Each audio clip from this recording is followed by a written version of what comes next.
Ike for president, Ike for president, Ike for president, Ike for president. You like Ike, I like Ike, everybody likes Ike for president. Hang out the banner, beat the drum, we'll take Ike to Washington. Welcome back, A-Pushers.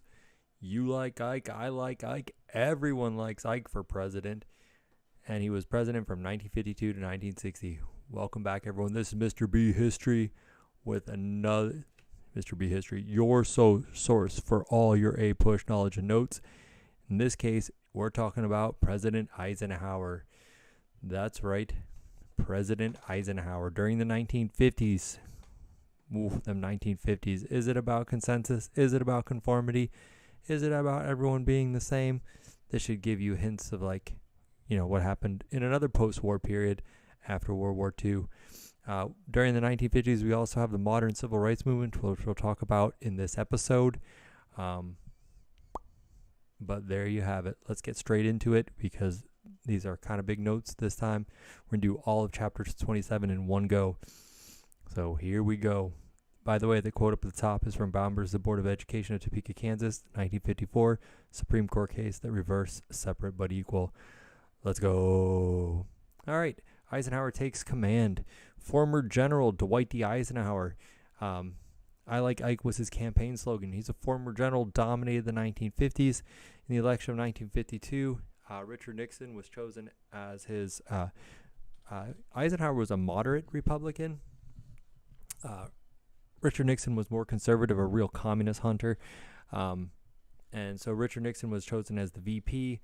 Nixon was accused of stealing campaign funds, but saved his political future by using television, which was the technology of the 1950s. If radio was the technology of the 1920s, television is the technology of the 1950s, to give his famous Checkers speech, where he tugged on everyone's heartstrings by vowing to never return the gift of the family dog, Checkers. Oh! Yeah, that really happened. It's called the Checkers speech. Look it up. All right, moderate republicanism. So Eisenhower is a moderate Republican, or a modern and moderate republicanism. He's a fiscal conservative. That means he wants to balance the budget and cut government spending. He's pro-military, considering his background in the military. But he accepted the new role of the government created by the New Deal, which was job creator, economic regulator, and welfare provider. He even extended Social Security and created the Department of Health, Education, and Welfare. He also ends the Korean War. What do you know, Eisenhower already getting things done. Boom. Next slide. Eisenhower and domestic policy. You know that Eisenhower's foreign policy is going to be dominated by the Cold War and containment, but his domestic policy and the domestic policy of modern republic includes probably the most significant thing that he accomplishes, which is the interstate highway system. In 1956, they passed the Highway Act of 1956. It was 2-lane highway or 4-lane. 2 lanes either side, connected all the major cities in the United States. It was paid for by new taxes on fuel, tires, and vehicles. So, when you go buy gasoline, 40 cents on the dollar is going towards building the roads. Roads are very expensive. It was justified as an improvement to national defense as an evacuation plan in case of a Soviet nuclear attack. The effects of the interstate highway system cannot be underestimated. It created all sorts of construction jobs, which contributed to the economic prosperity of the 1950s. It promoted the trucking industry as an industry and a way for us to move goods around the country. It contributed to the growth of the suburbs because you could live in the suburbs and commute on the highway into the cities even farther and farther away. And it contributed to a more homogeneous national culture where everyone in America, no matter where you go, is starting to look more and more the same. Speaking of things being the same, anywhere you go in the United States, you can go to McDonald's and it'll look pretty much exactly the same as anywhere else in the country. The interstate highway system had some negatives because it hurt railroads and public transportation and also created the thing called traffic jams and highway deaths. Prosperity. The 1950s was characterized by prosperity. There was low inflation. It was the most successful economic policy of any modern president. The per capita income tripled, and the United States enjoyed the highest standard of living in the world, ! We haven't even enjoyed a standard of living that good ever since then. So way to go. Dwight D. Eisenhower. The election of 1956, because the economy is going so well, there's peace and prosperity. Eisenhower easily wins, but Congress is still controlled by the Democrats, so not a lot of things are going to get done when you have opposing parties in power. Eisenhower in the Cold War, his foreign policy. He is Secretary of State Dulles, John Foster Dulles, had Dulles diplomacy. He wanted to have a, quote, new look to U.S. foreign policy. Instead of just passive containment, he wanted to challenge the Soviets and China. He took a hardline stance, which became known as brinksmanship. He was going to push them to the brink of World War III. Part of this brinksmanship was the concept of massive retaliation, which was a greater reliance on nuclear weapons and air power. They said, quote, more bang for your buck. Massive retaliation. So no matter how much, so this is still containment, you guys, or A-pushers out there. This is still containment. So the idea is that containment, the way we're going to contain communism this time, is threatening massive retaliation. We're going to hit you with atomic bombs if you try to spread. The H-bomb was developed, which was 1,000 times more powerful than the A-bomb, and people started worrying about mutually assured destruction, or MAD, because the Soviets came up with their own H-bomb, and so there's this threat of World War III. A nuclear deterrent prevented World War III, but did not stop smaller conflicts. So luckily for everyone, the two superpowers never did resort to nuclear war, but that didn't stop other smaller scale conflicts. Unrest in the third world or developing nations. Decolonization. So after World War II, one of the things that happened is a lot of countries gained their independence. India, Pakistan in 1947, Indonesia, Ghana. Also, they became known as third world countries or developing countries. They often lacked stable political stability and became pawns in the Cold War. Cold War pawns. The Philippines falls under this category, as the Philippines was granted independence in 1946, as we already learned. Covert action. During World War II, they created the CIA. It's an undercover intervention in the international policies of other nations. The CIA helps overthrow governments, the government of Iran in 1953. The Shah of Iran, who was like a dictator, was put in the place of the democratically elected person because he was going to provide favorable oil prices to the United States, and he wasn't a communist. So the CIA supports corrupt and ruthless dictators in Guatemala in 1954 just because they're not communists, which is going to be a big problem that the United States has. They see the world in only two ways, either communist, not communist, which means that, they're going to support people who probably don't deserve the support of the United States just because they're not communist. The CIA planned but failed to assassinate Fidel Castro for no lack of trying. You can look that up on the internet, how many times they tried to kill this guy. And the result was anti-American feeling in both Latin America and Iran. That Iran anti-American feeling is really going to come back to haunt us later in the 1970s and 80s. All right, Cold War in Asia. Containment in Asia. The Korean armistice, fighting stops in 1953, so Dwight D. Eisenhower ends the Korean War in a stalemate. Containment is working. North Korea and South Korea are still technically at war because they never signed a peace deal. The fall of Indochina. Indochina was like Laos, Cambodia, and Vietnam, but it was all called Indochina because it was a French colony. But the French lost it in 1954 when the nationalistic and communist leader Ho Chi Minh defeats France. There's a conference called the Geneva Conference. Indochina is divided into independent countries of Cameroon, Laos, and Vietnam. Vietnam itself is divided at the 17th parallel until election could be held. The northern part is going to be communist, and the south part is going to be anti-communist. So you have kind of like these two things, kind of like in North Korea and South Korea. Same thing. U.S. supported South Vietnam with economic and military aid, but we did not really send troops over there. We did send military advisors. Eisenhower justified the aid to South Vietnam by talking about the domino theory. And the domino theory is an extension of the containment theory, which is we have to stop the spread of communism in Vietnam, because if we don't, then all the nations surrounding it would fall to the communists just like dominoes. So domino theory, an extension of the containment policy, which is stopping the spread of communism no matter what. The United States created CETO, which is a regional defensive pact, kind of like NATO, except it's the Southeast Asian Treaty Organization, and it included the United States, England, France, Australia, New Zealand, Philippines, Thailand, and Pakistan in 1954. So there you go. The United States is entering in entangling alliances all over the world to stop the spread of communism, i.e. containment. So CETO is just another example of containment. Moving right along. Cold War in the Middle East, also known as Southwest Asia.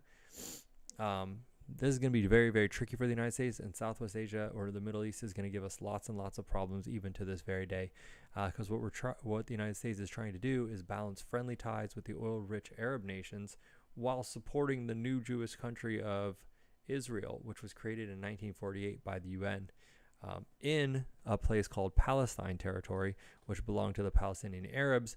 And so then the Arabs were going to get moved out of there so that the Jews could have the land. And this is going to make the Arab nations around Israel attack it in 1948. But Israel is able to defend itself, and that won't be the end of that story. But we don't want to get into it too much detail right now. All right, the Suez Crisis. Arab nationalist leader Nasser tries to get aid from the United States to build a dam, but when rejected, he gets money from the Soviet Union instead because, why not? These other neutral countries can be like, hey, we can bounce these two superpowers off of each other. Still, he needs more money, so he seizes and nationalizes the British and French-owned Suez Canal, which is the connection between the Red Sea and the Mediterranean Sea, and where all the oil boats go. So it's a very lucrative canal. British and France, who built the canal, were very, very angry about this, so they invaded Egypt, but then had to withdraw after pressure from the U.S. and the UN. So there you have it. Eisenhower Doctrine. So Eisenhower continues the Truman Doctrine, and he pledges economic military aid to any nation in the Middle East threatened by communists. So the Truman Doctrine was for Greece and Turkey and any country fighting the spread of communism, and Eisenhower extends that on to the Middle East. In 1958, U.S. Marines are sent to Lebanon to deal with the civil war over there. So internationalism and containment. OPEC and oil. OPEC stands for the Organization of Petroleum Exporting Countries. It was formed in 1960, which with the Middle Eastern Arab nations plus Venezuela. Now it includes Nigeria as well. And what these countries do is they meet periodically to discuss if the United States is paying enough for oil, or the rest of the world is paying enough for oil. And so they either can increase the supply of oil or limit the supply of oil to drive up the price. Normally, they're limiting the supply of oil so they can drive up the price. It's kind of like a monopoly. It's going to give the United States all sorts of problems. All right, U.S. and Soviet relations. So in the 1950s, we're going to see that these relations fluctuate between calm and extreme tension. So it'll go like, it's calm, it's cool, and then, oh no, and then, oh, it's calm again. So let's get right into it. The Spirit of Geneva. Joseph Stalin dies in 1953. It's kind of like a reset because that guy, seriously, evil dictator. And so Eisenhower comes up with an Atoms for Peace plan to slow down the arms race. This culminates in a 1955 meeting in Geneva, Switzerland, between the new Soviet premier, Balganin, and Eisenhower. Eisenhower at this meeting proposes open skies policy so that both countries could send airplanes over the other country to spy on them or to see what their missile systems are like. But he was rejected. But anyways, this is the first thaw in the Cold War, as at least they're talking to each other. Then Nikita Khrushchev becomes the Soviet premier in 1956. And denounced Stalin and supported a peaceful coexistence. So again, we have a thaw in the Cold War here, but then that thaw is quickly frozen back over again with the Hungarian revolt. So the Hungarians are we don't, since the Russians are wanting peaceful coexistence, let's see if we can get rid of our communism. So there's a popular pro-democracy uprising. But then the Soviet Union rushes in the tanks and troops and crushes the uprising. The United States does not intervene because they're afraid of starting World War III, and because this is not part of the containment policy. This would be going farther than containment. This would be trying to like push the thing. In 1957, there's the Sputnik shock. Wah, wah, wah. The Soviet Union launches the first artificial satellites into orbit, Sputnik 1 and Sputnik 2. They're just metal balls that go beep, beep, beep, beep. But still, the ability to do this is something the United States can't do. And this begins the Cold War space race. Space race! U.S. rockets keep failing, blowing up on the launch pad, embarrassing the United States. So the United States is like, whoa, what are we going to do? So they do two things. In particular, in 1958, both of these things are created. The National Defense Education Act, which spends millions of federal dollars to improve math and science education, and also foreign language education, I guess. And then NASA, the National Aeronautics and Space Administration, which gets billions of dollars to build missiles, rockets, and explore outer space. This contributed to, Sputnik contributed to a Cold War fear of a Soviet nuclear attack, because if they can launch a metal ball into space, they can launch an atomic bomb to the other side of the country. Wah, wah, wah. The Second Berlin Crisis and Communist Cuba. In 1958, Khrushchev tries to take over West Berlin by threats. So I'm going to take over West Berlin. I think he says something like, we will crush we will crush capitalism, or something like that. But it was diffused by Eisenhower meeting at Camp David, so he calls him over, like, bro, chill. Everybody chill. Things are going really well until the U-2 incident. Russians shoot down a high-altitude U.S. spy plane because apparently after they rejected the Open Skies Agreement, the United States was like, well, let's just spy them on anyway. We have these planes that can fly above any of their other planes so that we can just fly up there, and we'll use these high-altitude planes to take pictures of their missiles programs, and they can't do anything about it. But they have rockets, and they shot down our plane with a rocket. Captured our pilot. Eisenhower takes the blame, but the Paris summit falls apart, and that is that. Cuba, 1959. Ooh, we're getting right through that. We're almost to the end. As we're getting right through the 1950s, we're almost to 1960. So Cuba in 1959, Fidel Castro takes over Cuba, overthrows the evil dictator, and sets himself up as a communist dictator. He nationalized American-owned businesses. The U.S. cuts trade with Cuba. As a result, Castro turns to the Soviet and announces that he's a communist.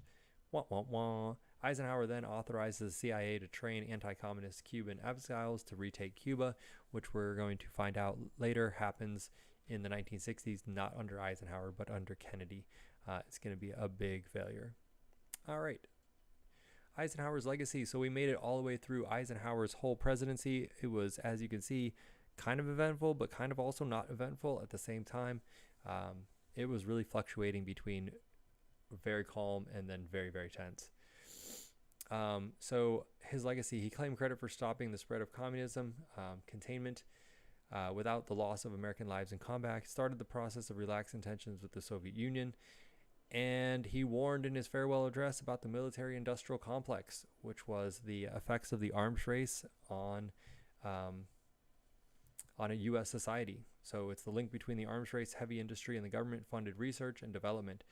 So it's like we're getting dangerously dependent on this to drive our economic state. U.S. is in danger of becoming a military or imperial state. So like something back to the Roman Empire or something. The military-industrial complex. All right, 1950s civil rights movement. So now we're going back into the 1950s and talking about the civil rights movement, which is happening at the same time as all these other things are happening as well. So 1950s civil rights movement. The origins. In 1947, Jackie Robinson becomes the first African-American to play in Major League Baseball, opening the door for other African-Americans to play in Major League Baseball. In 1948, Truman integrates or desegregates the armed forces, partially in response to the bravery of the Tuskegee Airmen in World War II. But the majority of the South is still segregated, and African Americans were kept from voting by poll taxes, literacy tests, and grandfather clauses, and just intimidation, like the KKK. African Americans that moved north during World War I and World War II, that's known as the Great Migration, enjoyed more political and social freedom. And then, as the Cold War gets into gear, we see that the United States is supposed to stand for freedom and democracy against communism. That's this evil totalitarian state. And they're in this battle for hearts and minds around the world, and racial segregation goes against these American ideals of freedom, equality, and opportunity for everyone. And so this gives a real boost to the civil rights movement in the 1950s. Civil rights continued desegregating the schools or integrating the schools. Plessy versus Ferguson, the famous Supreme Court case of 1896, which ruled that it was okay to separate people as long as they were equal facilities. The NAACP had been working ever since then to overturn this decision.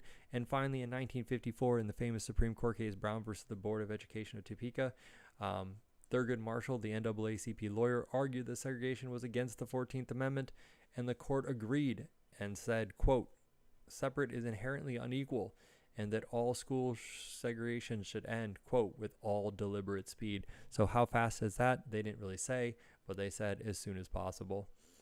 It turns out that the decision was resisted in the South. The KKK makes a comeback. In 1956, you have Orville Phobos, the governor of Arkansas, using the National Guard to prevent 9 African-American students from attending Little Rock Central High School. These become known as the Little Rock Nine.